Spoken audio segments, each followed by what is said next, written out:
जी, अस्सलाम वालेकुम। उम्मीद है कि आप तमाम दोस्त खैरियत से होंगे और आज का दिन भी ट्रेडिंग के हवाले से अच्छा गुज़रा होगा। 1500 पॉइंट्स आज मार्केट ने मज़ीद निकाल दिए। मार्केट का हाई देखें तो 1,68,500 का है और अगर हम लो की बात करें तो वो 1,66,000 का है।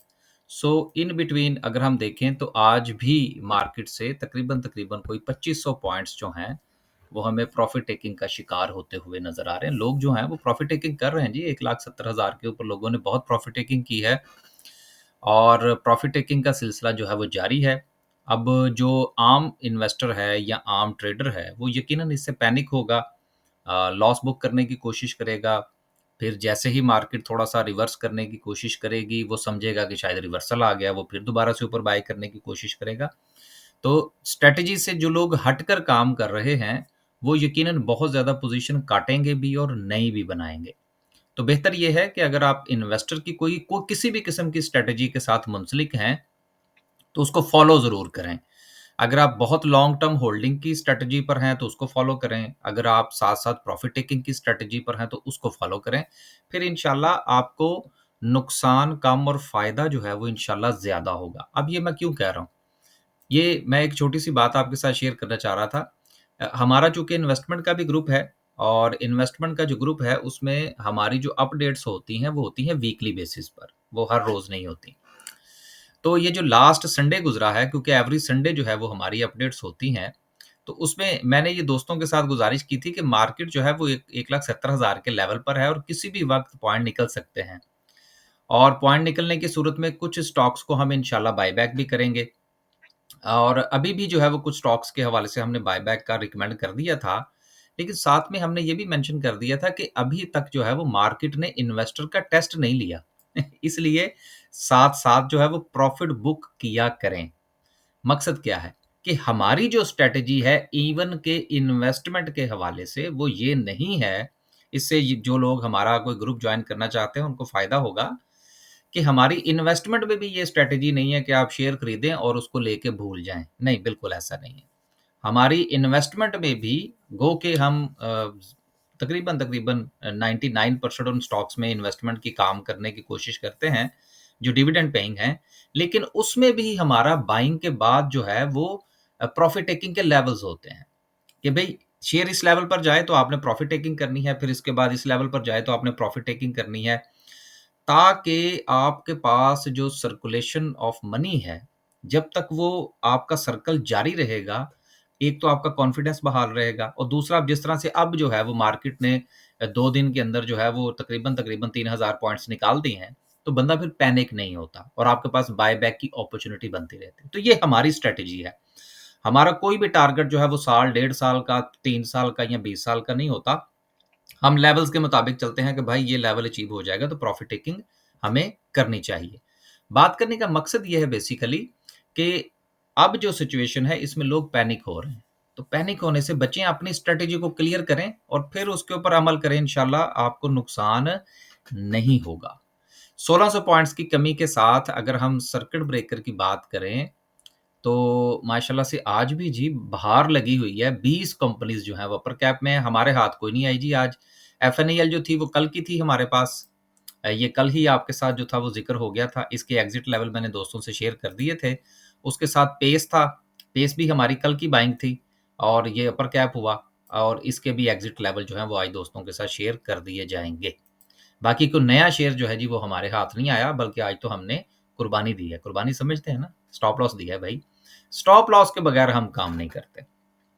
जो भी आपका रिकमेंडेड स्टॉप लॉस है उसको फ़ॉलो करें, स्टॉप लॉस हिट हो, साइड पे हो जाए, नीचे हाँ जाके आप उसको बाय बैक कर सकते हैं और हम बाय बैक करते भी हैं इवन के ड्यूरिंग द डे। आगे चलते हैं जी, मज़ीद बात करते हैं आज किन-किन सेक्टर्स के अंदर मज़ीद प्रॉफ़िट टेकिंग रही। लोग इसको कुछ भी कहें, मार्केट गिर रही है, मार्केट जो है जी वो कुछ भी हो रहा है, प्रॉफ़िट टेकिंग है भाई। लोगों ने नीचे से खरीदा, ऊपर बेचा। अब जिस तरह हबको है, दीगर कंपनीज़ हैं, वो बहुत अच्छा परफ़ॉर्म कर रही थी।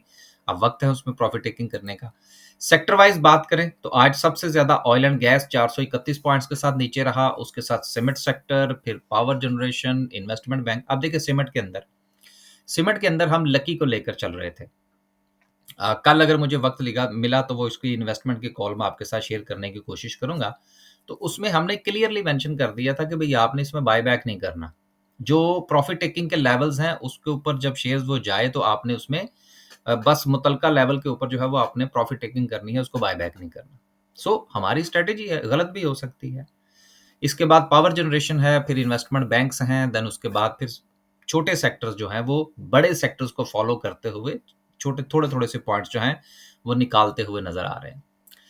इसके अलावा आगे चलते हैं जी और कुछ जो है वो सिलसिला जारी है अनाउंसमेंट्स का, उसको भी शामिल करेंगे। लेकिन इसके साथ मैं सिर्फ़ ये चीज़ बयान कर दूँ कि पैनिक नहीं होना आपने। पैनिकिंग सिचुएशन ये होती है कि जिसमें आप मैंने कल भी एक बात इस लफ़्ज़ इस्तेमाल किया था, जूते छोड़ के नहीं भागना। ठीक है ना? कोई भी शेयर बाय करने से पहले अपनी स्ट्रैटेजी को क्लैरिटी के साथ देख लें। उसका स्टॉप लॉस अगर आप लेना चाहते हैं तो वो आइडेंटिफ़ाई कर लें। अगर आपने उसको स्टेप्स के अंदर बाय करना है तो उसको आइडेंटिफ़ाई कर लें और फिर उसको फ़ॉलो करें। फिर पैनिक ना हो। पैनिक करेंगे बार-बार चीज़ों को खरीदेंगे, बेचेंगे, खरीदेंगे, बेचेंगे तो जो 2 पैसे बचने हैं वो भी नहीं बचेंगे। सो पैनिक नहीं होना आपने। अगर आप समझते हैं जिस तरह से कि आज भी मैं ग्रुप के अंदर जो है वो मैं टेस्ट करता रहता हूँ कि भई कल भी मैंने तकरीबन 3 बार रिमाइंडर दिया कि जो छोटे अकाउंट होल्डर्स हैं, वो बेहतर ये है कि वो स्टॉक मार्केट से दूर रहें। ट्रेडिंग ना करें कि 2 च 4 दिन तो क्या फ़र्क पड़ता है? सो सिंपल इज़ दैट अगर आप समझते हैं कि ये सिलसिला थोड़ा-सा तेज़ है, 2-3 दिन के लिए साइड पे हो जाएँ, वो आपके लिए ज़्यादा बेहतर रहेगा। रिज़ल्ट्स का सिलसिला जारी है जी। रिज़ल्ट्स में एफसीएससी का रिज़ल्ट बड़ा अच्छा है जी, ₹3.75 की अर्निंग आई है, दिया-दिलाया कुछ नहीं। उसके बाद अगर हम देखें आसिम टेक्सटाइल है ₹1.31 की अर्निंग है, दिया-दिलाया इसने भी कुछ नहीं है, जिसने दिया होगा हम उसी का ज़िक्र करेंगे। यस, इमेज का रिज़ल्ट है जी ₹2.22 की अर्निंग है, अच्छी अर्निंग आई है, साथ में ₹1 का डिविडेंड भी दिया है। इसके अलावा किसी भी कंपनी ने डिविडेंड नहीं दिया। खबरें हैं जी, पहली खबर जो है वो पाकिस्तान का जो रिकोडेक का प्रोजेक्ट है उसके लिए ग्लोबल जो फाइनेंसिंग है वो सिक्योर कर ली गई है तकरीबन कुछ साढ़े 3 अरब डॉलर की। बहुत बड़ा प्रोजेक्ट्स है जी और इस प्रोजेक्ट के साथ हमारी स्टॉक मार्केट की बहुत सारी कंपनीज़ का जो है वो क्या कहते हैं जी रोज़ी-रोटी जुड़ी हुई है जिसमें एक पीआईबीटीएल जो है वो भी सर-ए-फ़हरिस्त है क्योंकि यहाँ से जो भी माल निकलेगा उसको देखें अभी तक जो इस प्रोजेक्ट के हवाले से था कि रिफाइन जो है वो उसके हवाले से कुछ चीज़ें जो है वो कन्फ्यूजन का शिकार है कि रिफाइनिंग जो है वो पाकिस्तान में होगी या आउट ऑफ पाकिस्तान होगी। मेरा नहीं ख्याल कि वो पाकिस्तान में रिफाइनिंग करेंगे क्योंकि अगर वो रिफाइन पाकिस्तान में करेंगे तो पता चल जाएगा ना कितने परसेंट गोल्ड निकल रहा है, कितने कितने परसेंट कॉपर निकल रहा है। तो फिर इस उस पॉइंट ऑफ व्यू से हमें भी उनको प्रॉफिट देना पड़ेगा। तो अगर वो रिफाइनिंग आउटसाइड द कंट्री करते हैं तो फिर वो जो कह देंगे फिर वो हमें मानना पड़ेगा। तो मेरा ख्याल है कि जब ये रिफाइनिंग आउटसाइड द कंट्री करेंगे तो फिर पीआईबीटीएल जो है उसको काफ़ी फ़ायदा होने के चांसेस हैं क्योंकि रिफाइन चीज़ जो हो जाती है उसमें उसका वॉल्यूम बहुत कम हो जाता है। लेकिन वो जब अनरिफाइंड आप एक जो है वो एक्सपोर्ट करने की कोशिश करते हैं मुल्क से तो यकीनन उसकी क्वांटिटी बड़ी होती है। सो ये चीज़ें हैं जिनको समझने की ज़रूरत है। ये आप भी इस चीज़ को ज़रूर नोट रखिएगा। अगली खबर जो है वो इंटरेस्ट रेट के हवाले से है। अब जिस वक़्त मार्केट के ऊपर थोड़ा-सा प्रेशर आता है तो फिर तमाम लोग जो हैं वो इंटरेस्ट रेट के पीछे पड़ जाते हैं कि इंटरेस्ट रेट और नीचे आए। ये जो चीज़ें होती हैं ना ये कि बस इंटरेस्ट रेट के बलबूते के ऊपर ही हमने चलना है, उसके अलावा नहीं चलना, ये भी कोई इतना अच्छा फ़ैसला नहीं है। लेकिन जिस तरह की पिछली कोई हमने 1 से 2 हफ़्ते के अंदर चीज़ें आपसे साथ गुज़ारिश कर दी थी, वही बात जो है वो आज स्टेट बैंक के गवर्नर साहब भी फरमा रहे हैं कि देखें इस वक़्त जो सैलाब के मामलात हैं ना उसके बाद हमारी इन्फ्लेशन के ऊपर फ़र्क पड़ेगा। एक तो डिजिट जो इस महीने का आया वो भी थोड़ा-सा राइज़ है, अगले महीने का भी राइज़ हो सकता है। इसके साथ आईएमएफ को जो हमने डिजिट्स दिखाए हैं, जो दीगर मामलात दिखाए हैं, अब एक तरफ तो हम आईएमएफ को ये कह रहे हैं कि हमारे टारगेट्स पूरे नहीं हो रहे, कुछ शॉर्टफॉल का सामना है और हमें सैलाब के भी मसाइल का सामना है। तो दूसरी तरफ फिर इंटरेस्ट रेट में कमी जो है, वो आईएमएफ कैसे रिकमेंड कर देगा? नहीं करेगा। सो इसलिए नेक्स्ट मॉनेटरी पॉलिसी में भी अगर आप यही ज़हन बनाएँ कि इंटरेस्ट रेट जो है वो कम नहीं होगा, तो वो मेरा ख़्याल है आपके टारगेट्स के लिए ज़्यादा बेहतर होगा। आखिरी एक जुमला फिर हम आगे चलते हैं। अगर आप अपनी स्ट्रैटेजी बनाते हैं कि नेक्स्ट मॉनेटरी पॉलिसी में इंटरेस्ट रेट मज़ीद कम नहीं होगा और उसके पॉइंट ऑफ व्यू से आप अपने ट्रेडिंग और इन्वेस्टमेंट के जो भी आपके स्ट्रैटेजी है उसको अगर आप डिज़ाइन करते हैं और फ़र्ज़ करें कि अगर इंटरेस्ट रेट कम हो जाता है, तो उसका आपको फ़ायदा होगा, नुकसान नहीं होगा। ये चीज़ आप ज़रूर समझ लीजिए। प्लानिंग आप ये करें कि इंटरेस्ट रेट कम नहीं होगा और उसी के मुताबिक चलें। लेकिन अगर कम हो गया, तो वो समझ लीजिए कि एक आपके पास एक्स्ट्रा बेनिफिट होगा। सो मेरा ख्याल है कि interest rate next monetary policy में भी कम नहीं होगा, उसी के मुताबिक ही स्ट्रैटेजी बनानी चाहिए। अगली खबर जो है वो हबको के हवाले से है, जो कि ईवी ग्रोथ और न्यू वेंचर्स वगैरह के हवाले से हबको जो है वो अपने बिज़नेस को मज़ीद डाइवर्सिफ़ाई करना चाह रहा है।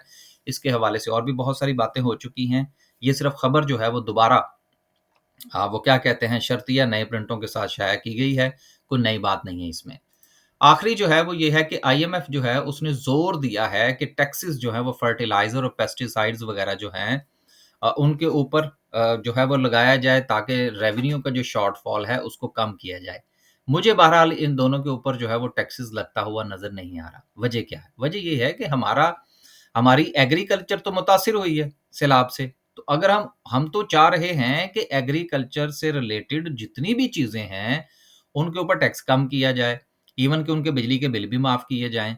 तो मज़ीद उसके ऊपर टैक्सेशन कैसे हो सकती है? लिहाज़ा इस ये खबर की मुझे बहरहाल समझ नहीं आई, जी सीधी-सी बात है। आप भी इसको देखिएगा कि एक तरफ तो हम चाह रहे हैं कि जिस जगह पर लोग मुतासिर हुए हैं, उनको हम रिलीफ़ दें और दूसरी तरफ जो है हम रेवेन्यू बढ़ाने के लिए उन्हीं की इस्तेमाल की जाने वाली चीज़ों के ऊपर टैक्स बढ़ा दें, सो ये नहीं हो सकता। सो ये चीज़ जो है वो आप ज़रूर ज़हन में रखिएगा।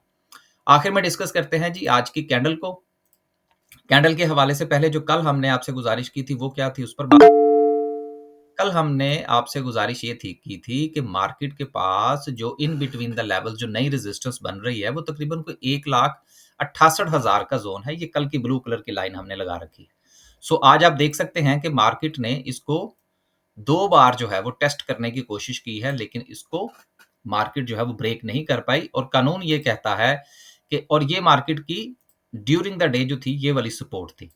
तो कानून ये कहता है कि जब डबल टॉप बने और डबल टॉप ब्रेक ना हो तो फिर सपोर्ट ब्रेक कर जाती है। सो मार्केट की सपोर्ट हुई ब्रेक ड्यूरिंग द डे।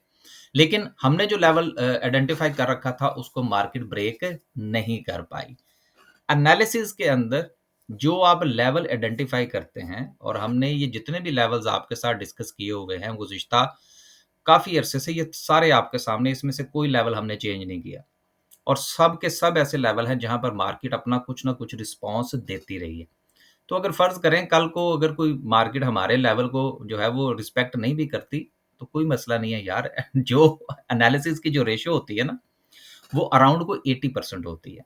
लेकिन अगर मार्केट जो है वो उससे बियॉन्ड किसी न्यूज़ की बुनियाद पर बिहेव करती है, तो वो भी एक ट्रेडिंग का या मार्केट के बिहेवियर का हिस्सा होता है।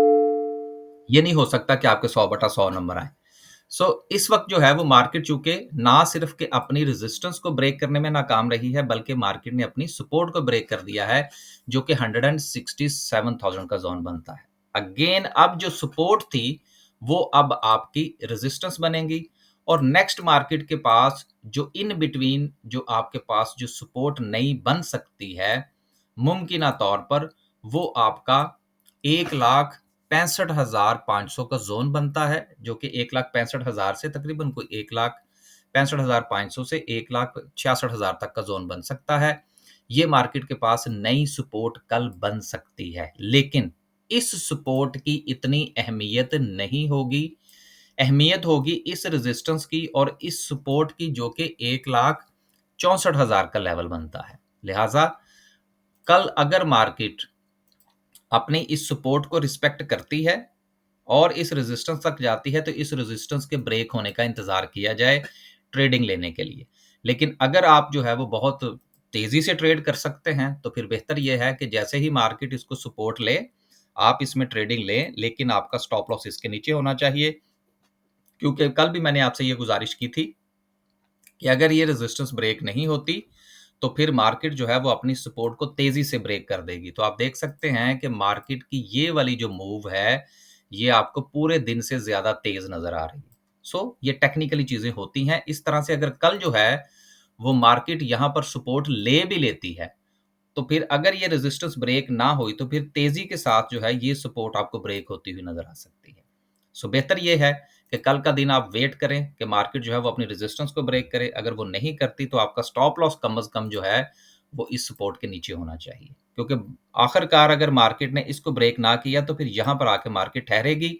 अब यहाँ पर एक सवाल और पैदा होता है कि क्या मार्केट का ट्रेंड जो है वो नेगेटिव हो गया? नहीं जी, अभी मार्केट का ट्रेंड जो है वो नेगेटिव नहीं हुआ। उसमें 2 चीज़ें इंपॉर्टेंट हैं, वो भी ज़रा अगर 2 मिनट अगर आपके पास हैं तो हम डिस्कस कर लेते हैं, अगर नहीं है तो फिर यहाँ से आप स्किप कर जाइएगा।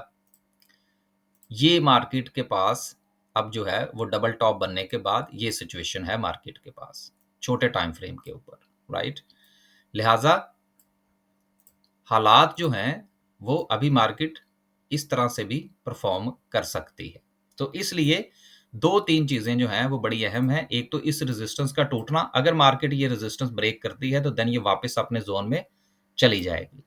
दूसरा ये है कि ट्रेंड जो है मार्केट का वो अभी नेगेटिव नहीं हुआ, जब तक मार्केट जो है वो अपने इस 164,000 का जो ज़ोन है उसको रिस्पेक्ट कर रही है, तब तक मार्केट का ट्रेंड नेगेटिव नहीं होगा। हाँ, अगर मार्केट इसको ब्रेक कर जाती है, तो फिर मार्केट का ट्रेंड जो है वो नेगेटिव हो जाएगा। सो उम्मीद है कि मार्केट जो है वो अपनी सपोर्ट को रिस्पेक्ट करेगी, और जब मार्केट रिस्पेक्ट कर रही हो तो फिर आपके पास मौका होता है कि अगर आपने पोज़ीशंस काटनी है, मार्केट से निकलना है, सो देन आप निकल सकते हैं, जिस तरह आज भी 2 मर्तबा मार्केट ने आपको मौका दिया है।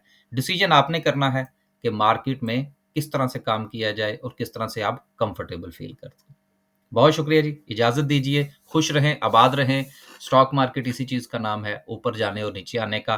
मैंने कल भी आपसे गुज़ारिश की थी कि जो स्टॉक ऊपर हैं, उनके नीचे ना जाना और उसके बारे में ये राय कायम रखना कि इन्होंने कभी ज़िंदगी में नीचे नहीं जाना, ये गलत फ़ैसला होता है। स्टॉक मार्केट के ज़ोन होते हैं, स्टॉक मार्केट के साइकिल्स होते हैं, उनको अंडरस्टैंड करें और पैनिक ना हों प्लीज़। पैनिक होने वाली कोई बात नहीं है। इजाज़त दीजिए, अल्लाह हाफ़िज़।